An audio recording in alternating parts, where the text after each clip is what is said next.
Sugar. Sugar. It's the enemy for diabetics. And guess who's a diabetic? Yep, me. Hi, I'm Cams. I'm an alcoholic. I'm going to come clean here. I wasn't sure what I was going to record today, and I had a good talk with a friend of mine, and what came up was sugar. And how does this relate to recovery and alcoholism? Let me tell you. It reminded me of when I worked overseas, and I remember distinctly on a Sunday afternoon going down to the shop at the bottom of the stairs, telling myself all the way to the shop I wasn't going to buy beer. And then I would get back to my flat and I would be baffled by the fact that I had beer in my bag. How did that happen? And this is what happens when I go through to the kitchen, particularly in the evenings. Seems to be from 7 p.m. onwards, I start to get these sugar cravings. And sometimes I won't even need to see the sugar. I will find myself rising from the sofa or from my desk and walking through to the kitchen and eating biscuits or cakes or Alpin, the chocolate stuff. And it's something that I'm really trying to fix, because for the last 2 or 3 weeks, whenever I've gone to bed and checked my sugars, the reading has been like over 10. And quite often I don't even bother checking my sugars because I don't want to know. Now, I've learned from having studied with August Bradley and about habits and routines and about tracking data that having numbers and having those numbers be visible is a really good way of seeing where things are going wrong. And I know where things are going wrong, so I don't need to see the numbers, but this is what I'm getting into with the measuring of the data. I know that measuring the data for me really helps me to stay on track. So when I was last on a call with the diabetic nurse here on Arran, and I asked her whether I could get some measuring strips, test strips for my glucose meter. In fact, this one here, I keep it on my desk now. The Acoustic mobile, which is a great little device. And the test strips are like, what does it cost? I think it's 50 quid for 2 times 50 tests. So it's not cheap. When I asked if I could get it on prescription, she said, no, you're on metformin and you don't need to be measuring. We're quite happy for you not to measure.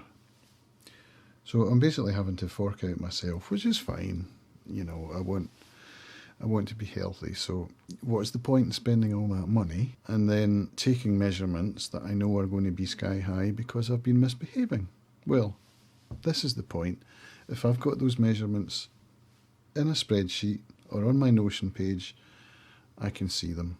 And when I come to do my weekly review, which I have started doing every week now on a Monday morning, it basically gathers together a roll-up of every day's readings from all the mornings and all the evenings, and I can see straight away where I'm going wrong, and it gives me an incentive to try and fix it. So that's the idea behind measuring my data. And sometimes I forget, you know, I'm human. The mornings are fine. My morning routine is pretty good.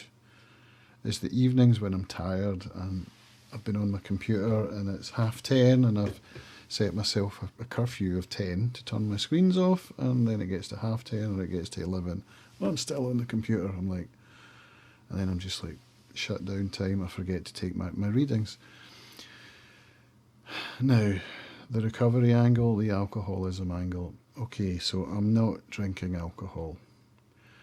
I'm not taking drugs.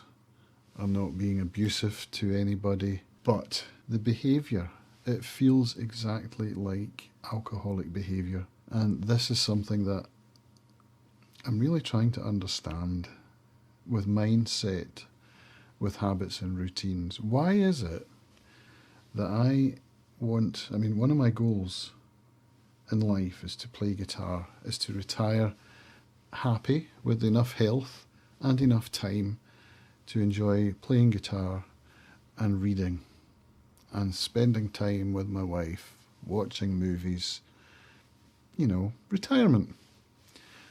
So why would I jeopardise that by not looking after my health now? Well, it's simple. It's human nature, isn't it? We want instant gratification. The long game, we don't see the rewards for a long time. So, the biscuits are just through there.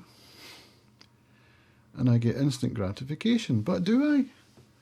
Do I? Yeah, I get to eat a biscuit and enjoy the feeling and the taste for a minute tops. And then I'm back to feeling shit. So what do? Well, I have another biscuit, don't I? Of course. And before I know it, I've already broken the seal. I've sent my levels high, so I might as well send them even higher. And I just continue. It's that same thing that would happen with the alcohol.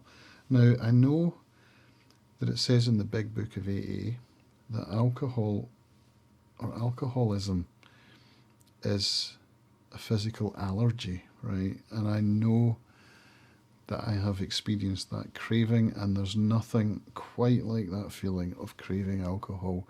The biscuits and stuff doesn't come close. But it's still there.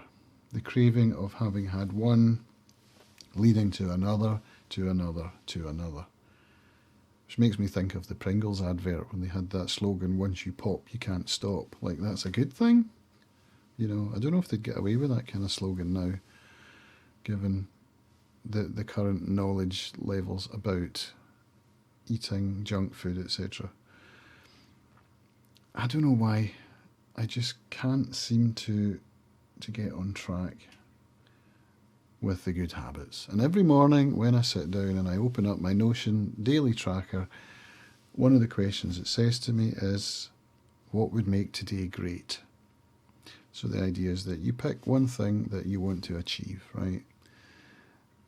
For me, a lot of those entries are filled with getting to bed with a sugar rating below 7. And at the moment it's 10 plus every night, which means when I wake up in the morning and I take my readings after sleeping, so my fasting sugars, they're still 8, 9. And that's not where I want to be. I want to be 7 or below consistently. I want my app to show me green circles every day. There's my app.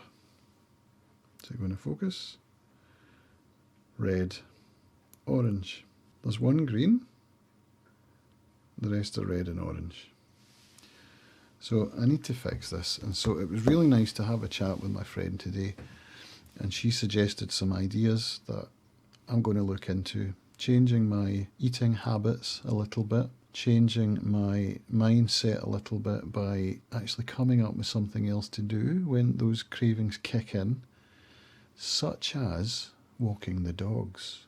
Now, walking the dogs is something I enjoy, but it's a struggle sometimes. So what can I do to make that more fun? Well, I can put my AirPods in, listen to an audiobook. I can listen to Robert Jordan's Wheel of Time, which I just started as a recommendation by that very same friend that I've just mentioned. I like fantasy books. I like walking. Seems like a good plan, doesn't it? So I'm going to give that a go, see how it goes. And let's just put this out there in public so that you can hear that I'm concerned about this, and I can look back and hear how concerned I was about this as well. And maybe in a week or 2 weeks' time, this public announcement will have helped me to find a way to get my sugar levels back on track. So that's why I'm doing this, that's why I'm making this video. And if any of you out there have any suggestions as to how I might mind hack my way out of these sugar cravings that happen every night, I would love to hear it. So if you have some suggestions, drop them down below, let me know. But that's me for now. I'd like to thank you all for your time and attention. And remember, you're not alone.